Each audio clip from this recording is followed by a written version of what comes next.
Have you ever stopped to think about what the single most important architect of life really is?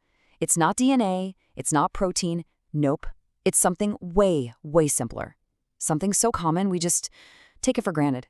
But hiding inside its simple structure is this elegant story of how a tiny, tiny bend at the subatomic level gives rise to the entire architecture of biology.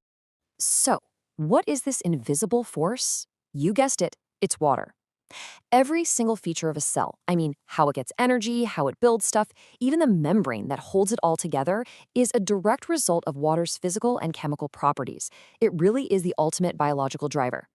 And, it's not really a surprise when you think about it. A living cell is almost 3/4 water by weight. It's not just the pool that life swims in, it's the very stuff life is made of. So if you want to understand biology, you've got to start by understanding the molecule that makes up 70% of it. Okay, so let's get into it. The whole story, all of this mind-bending complexity of life, it all starts with a simple, unchangeable fact of geometry. A bond angle of 104.5 degrees. It sounds ridiculously small, right? But this tiny little bend has absolutely monumental consequences. Here's how it all goes down. So on the left, you can see the oxygen atom in water has these two lone pairs of electrons. And electrons, well, they really don't like each other, so they repel each other hard. This forces the two hydrogen atoms into that super tight 104.5-degree angle. Now look over to the right. The direct result of that bend is that the molecule's charge gets all lopsided. The big oxygen atom hogs the electrons, making it slightly negative, while the hydrogens are left slightly positive. And this lopsided charge has a name. It's called polarity. And believe me, this is water's superpower. This permanent slight charge imbalance is what allows a simple H2O molecule to interact with basically everything around it, especially other water molecules. And that brings us to the next chapter.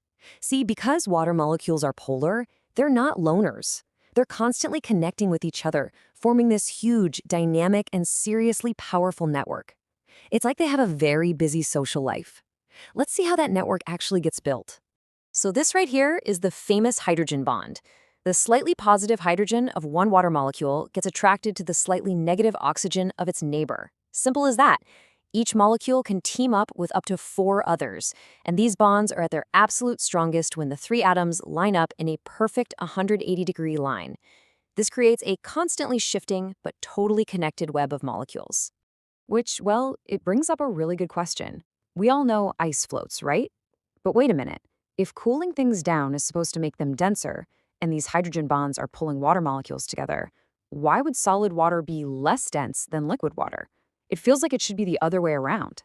And here's the beautiful answer. In liquid water, the molecules are all jumbled up. They're sliding past each other. But to form those 4 super stable, strong hydrogen bonds when it freezes, they have to lock into this highly organized crystal lattice. And this structure actually pushes the molecules further apart from each other. That makes solid ice less dense.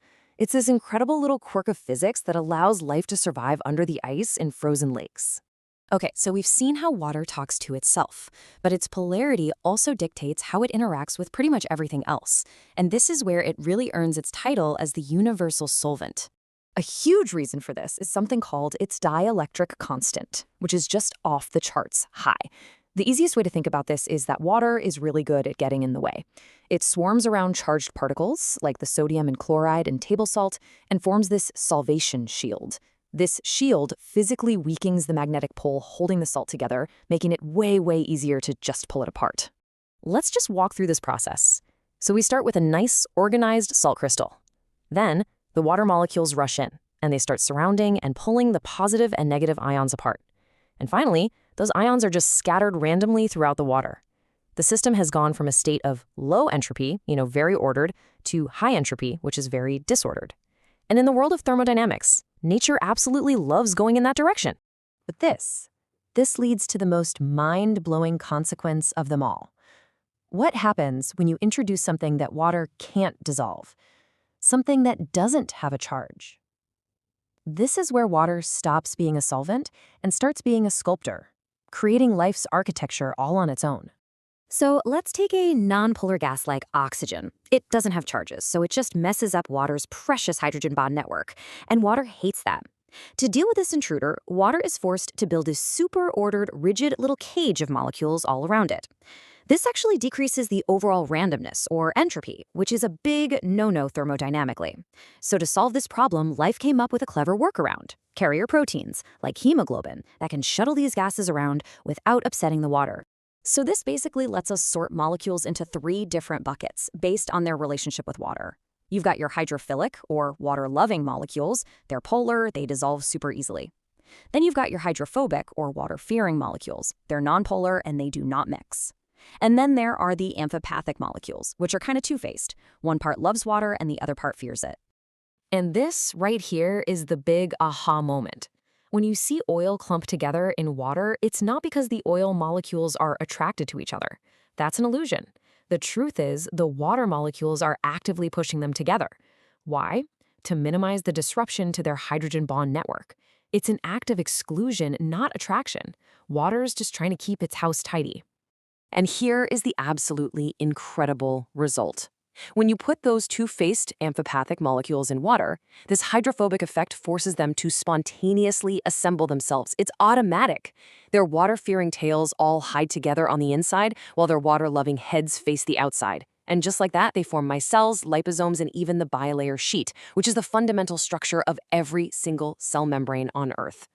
I mean, just let that sink in for a second. The very container that holds life, the cell membrane, isn't carefully built piece by piece. It builds itself, driven by the simple, relentless push and pull of water, trying to stay organized. Life's architecture isn't constructed, it's organized by being excluded. And that brings our entire story full circle. It all starts with that one tiny, unchangeable number, 104.5 degrees. From there, a whole cascade of physical consequences just unfolds. Polarity leads to hydrogen bonds. Hydrogen bonds lead to the hydrophobic effect. And the hydrophobic effect literally forces the spontaneous creation of the cell. So you see, life doesn't just happen to exist in water. It is a physical expression sculpted into existence by water.